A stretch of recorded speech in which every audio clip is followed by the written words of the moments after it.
Question मेरे पास दिसंबर 2015 का question है, आपके पास लाप्लास इक्वेशन का क्वेश्चन है और क्वेश्चन में आपको गिवन है कि u x x plus u of y y equals to 0,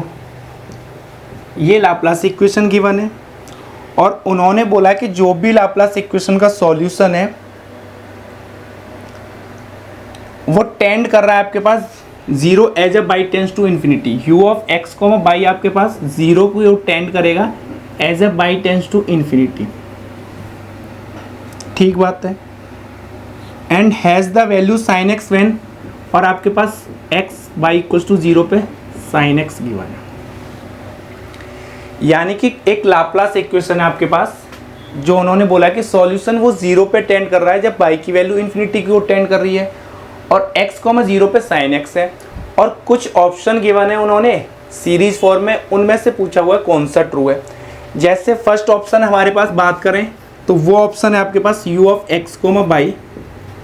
equals to n running from 1 to infinity an sine n into X plus B N into E की power minus n into by.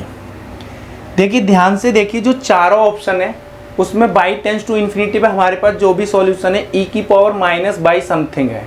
तो यानी कि वो तो definitely by tends to infinity और tend कराएंगे, तो solution हमारे पास 0 की ओर टेंड करेगा। यानी कि जो चारों के चारों ऑप्शन है आपके पास उसमें ये कंडीशन फुलफिल है आपके पास। अब बात करते हैं, हमें सेकेंड कंडीशन चाहिए कि बाई की जगह जब 0 पुट करें तो हमारे पास जो सॉल्यूशन है वो साइन एक्स आना चाहिए। और आपके पास फर्स्ट में उन्होंने बोला है कि ए एन आपके पास आर्बिट्री है, यानी कि कोई भी वैल्यू हो सकता है, आपके पास रियल नंबर है, और बी एन आपके पास नॉन ज़ीरो कॉन्स्टेंट है। आपके पास B1 B2 B3 ये जो वैल्यू मिलेंगी वो 0 नहीं है, तो यानी कि ये फर्स्ट ऑप्शन तो आपके पास कभी भी ट्रू नहीं हो सकता, क्योंकि आपके पास जब 0 पुट करूँगा मैं तो यहाँ से n running from 1 to infinity an sine N x plus B n e की पावर 0 1, तो जब इसको ओपन करूँगा तो a1 sine N x plus b one plus a2 sine 2x plus b2। अब आपके पास ये जो क्वांटिटी है b1 b2 नॉन ज़ीरो है, बट आपके पास क्या आना चाहिए, अगर ये सॉल्यूशन बनेगा तो a1 आपके पास 1 आना चाहिए और b1 की वैल्यू आपके पास 0 आनी चाहिए, और यहाँ से अगर ये सॉल्यूशन बनना था तो a2 की वैल्यू आपके पास 0, यानी कि आपके पास an 0 होनी चाहिए जब n ग्रेटर देन 1 हो।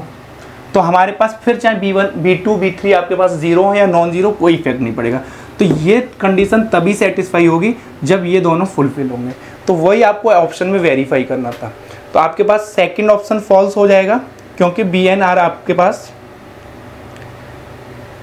सेकंड ऑप्शन में हमारे पास n running from 1 to infinity sine N x plus B N into E की power minus N square into Y, where a1 की वैल्यू आपके पास 1 गिवन है और b1 की वैल्यू 0 नहीं, उन्होंने bn नॉन ज़ीरो कांस्टेंट ले रखे हैं। ये तभी सॉल्यूशन बनेगा, ये कंडीशन तभी सेटिस्फाई होगी जब a1 की वैल्यू 1 और b1 की वैल्यू 0, तो b ऑप्शन फॉल्स होगा आपके पास। सी ऑप्शन में उन्होंने a1 को 1 है और an आपके पास 0 है whenever n is greater than 1 and bn आपके पास 0 है for all n is greater than equals to 1, तो यानी कि b1 आपके पास 0 गिवन है, तो सी ऑप्शन ट्रू होगा, डी आपके पास फॉल्स होगा, क्योंकि डी ऑप्शन में उन्होंने सारे के सारे नॉन ज़ीरो दे रखे हैं, तो A2 A3 नॉन ज़ीरो होने से ये कंडीशन कभी भी फुलफिल नहीं होगी, तो आंसर इज ओनली सी।